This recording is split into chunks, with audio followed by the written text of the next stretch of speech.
Hai, selamat malam anak-anak SNB dan anak-anak lain yang mendengar dongeng malam hari ini. Kita akan mendengar satu dongeng yang berjudul Ayah Pulang.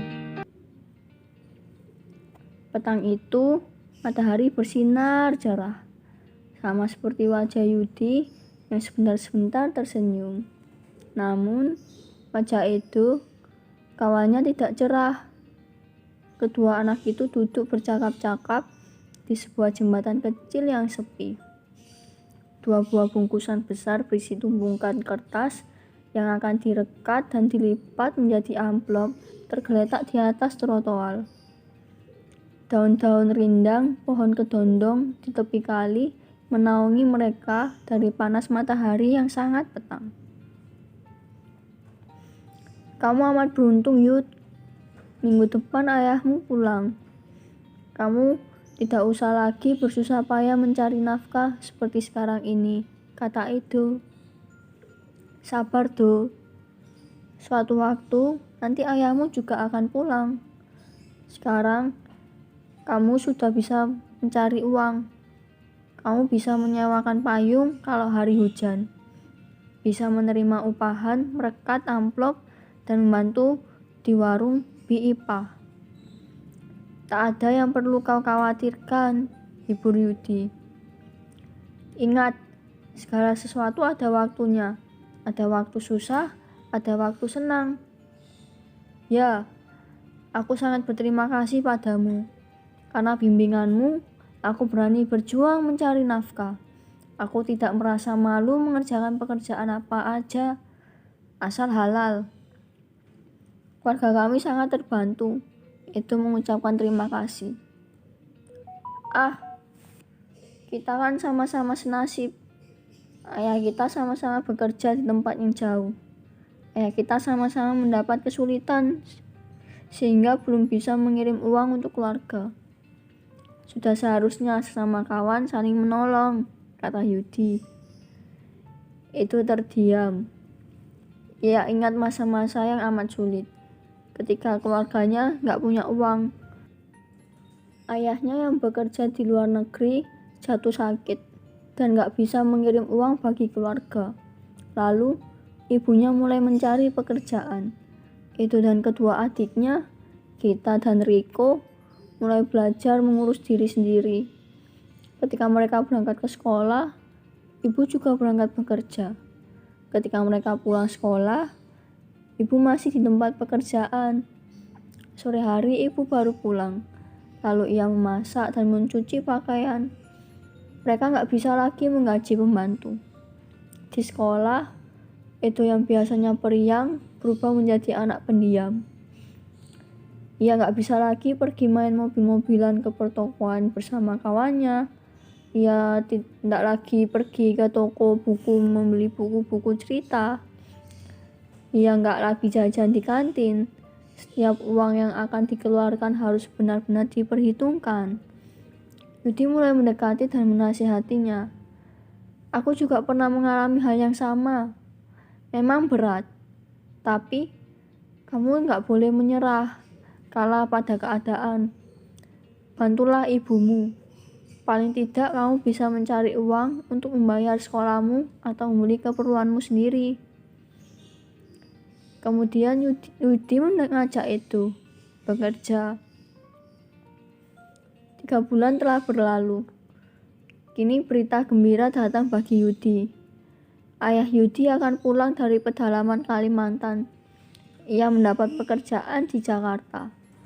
Yudi sudah membuat segudang rencana. Ia akan belajar sungguh-sungguh agar bisa menjadi juara. Ia akan rajin pinjam buku di perpustakaan lagi. Sekarang ini, waktunya habis untuk mencari uang dan belajar. Ia nggak sempat membaca buku cerita. Ia juga akan masuk pramuka lagi, memelihara anjing, dan melakukan hal-hal yang menyenangkan. Sebetulnya, itu juga turut bergembira mendengar keberuntungan Yudi. Tetapi, ia merasa bebannya semakin berat. Ada kawan senasib lagi bila ia pergi menyewakan payung.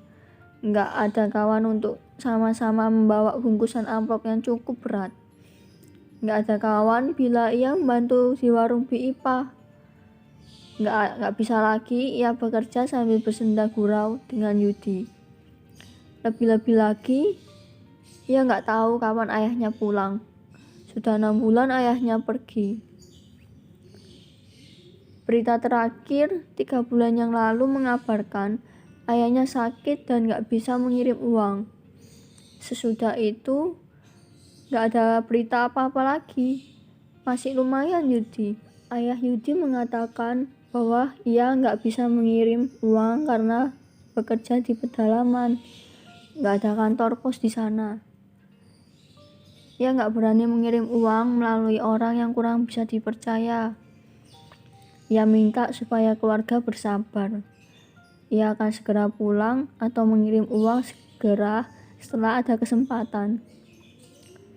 Sudah sore, mari kita pulang, ajak Yudi. Edo mengangguk. Kedua anak itu pulang sambil menenteng bungkusan masing-masing. Di jalan, kedua anak itu diam saja. Masing-masing sibuk dengan pemikirannya sendiri. Yudi memikirkan betapa senangnya minggu depan bila ayahnya pulang. Sementara itu, berulang-ulang Edo meyakinkan dirinya sendiri. Kamu harus kuat. Tuhan akan menolongmu, seperti Ia telah menolongmu selama ini. Turutlah bergembira dengan keberuntungannya Yudi. Suatu hari, nanti ayah pasti pulang. Sampai di persimpangan jalan, Yudi dan Edo berpisah. Edo mempercepat langkahnya, kedua adiknya pasti menunggu. Bila mereka mengalami kesulitan membuat PR, mereka selalu bertanya pada Edo. Di depan rumah, Edo tertegun. Pintu yang biasa tertutup kini terbuka. Sepasang sepatu pria tergeletak di keset di teras. Jantung Edo berdebar. Edo melangkah masuk. Tampak ayahnya duduk di bangku panjang. Kedua adiknya duduk di pangkuan ayah dan memeluknya. "Ayah!" seru Edo. Lekas-lekas ia meletakkan bungkusannya dan merangkul ayah. Ayah memeluk Edo dan mengusap-usap kepalanya. Air mata Edo berlinang. Beban berat yang ditanggungnya selama ini lepas sudah. Yang ada hanyalah kegembiraan dan kasih sayang serta kerinduan yang dipuaskan. Akhirnya ayah pulang pada saat yang tepat. Nah, teman-teman SNP, dari cerita ini kita belajar kalau kita harus bersabar dan harus yakin sama keadaan. Demikian cerita dongeng malam ini. Sampai ketemu. Selamat malam. Selamat tidur. Goodbye.